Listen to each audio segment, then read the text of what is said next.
சாய் பக்தர்களுக்கு என் அன்பு வணக்கங்கள். ஓம் சாய்ராம்.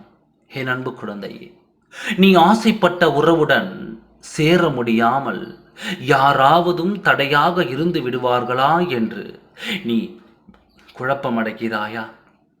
நீ எடுத்த முடிவு உனக்கு சரி என்று படும்பொழுது பிறரை பார்த்து ஏன் நீ பயப்படுகிறாய்? இதுதான் உனக்கான உறவு என்று நீ முடிவு எடுத்து விட்டாய் அல்லவா? பிறகு ஏன் உனக்கு சந்தேகம்? நான் இப்பொழுது ஒன்று சொல்கிறேன், நன்றாக கேட்டுக்கொள். நீ இப்பொழுது உன் மனதில் நினைத்து ஆசைப்படும் உறவுதான் உன்னோடு உன் கஷ்ட நஷ்டங்களை இறுதி வரை துணை இருக்கும். உறவை துணையாக வரப்போகும் உறவு யாரும் பிரித்து விடுவார்களோ என்று பயப்படாதே. உன்னுடைய ஆசையில் நீ உறுதியாக இரு. யாருக்காகவும் எந்த நிலையிலும் உன் உறவை நீ விட்டுக் கொடுக்காதே. உன் மீது அக்கறையாகவும் உனக்கு பாசமாகவும் உனக்கு உண்மையாக இருக்கும் உறவுகள் யார் என்று இன்னுமா உன்னால் புரிந்து கொள்ள முடியவில்லை? உன்னிடத்தில் எதையுமே எதிர்பார்க்காமல் உன் அன்பை மட்டும் எதிர்பார்க்கும் உறவுகள்தான் உண்மையான உறவுகள்.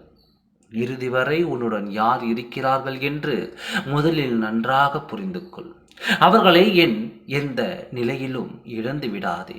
ஏனென்றால் இப்பொழுது இருக்கும் இந்த காலகட்டத்தில் உண்மையான அன்பும் உண்மையான பாசமும் எங்கு கிடைக்காது என்று உனக்கு நன்றாக தெரியும்.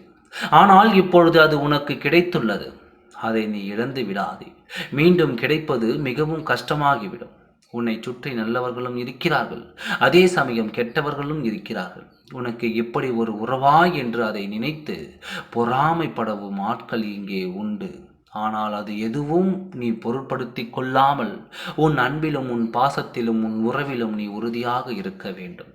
உன்னை சுற்றி இருப்பவர்கள் நினைப்பதைப் போல உன் உறவை நான் எந்த சூழ்நிலையிலும் நான் இழக்க விட மாட்டேன்.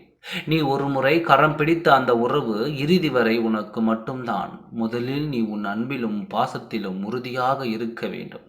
பிறகு உன் சாயப்பா அனைத்தையும் நான் பார்த்து கொள்கின்றேன். ஓம் சாய்ராம்.